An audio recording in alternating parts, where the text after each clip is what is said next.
Hi, my name's Ryan, and for today's daily devotional, we'll be reading from Colossians 1:18-20. So if you want to open your Bibles there and follow along, or you may just listen as I read. Today I'll be reading from the ESV translation.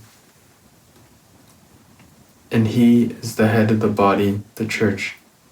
He is the beginning, the firstborn from the dead, that in everything he might be preeminent.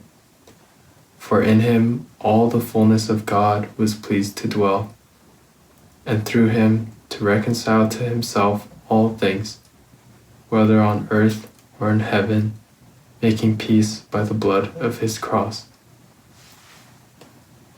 Paul starts these 3 verses off by saying Jesus is the head of the body, which is the church.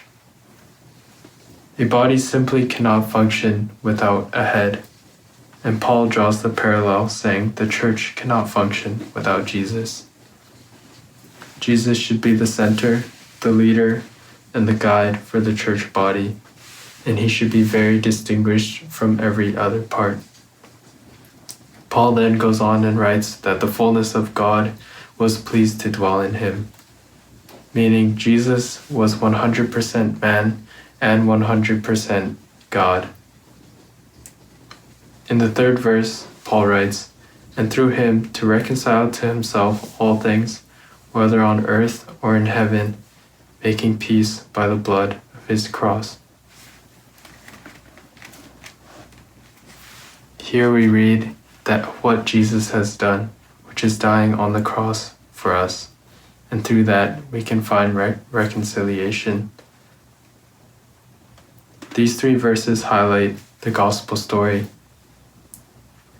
and they specifically highlight who Jesus is, what he has done, and what comes after that. Paul starts off by saying who he is, saying he is the head of the body and that he is 100% God. He also says what he has done, which is dying on the cross and his resurrection. And what comes after that is reconciliation between his creation and himself.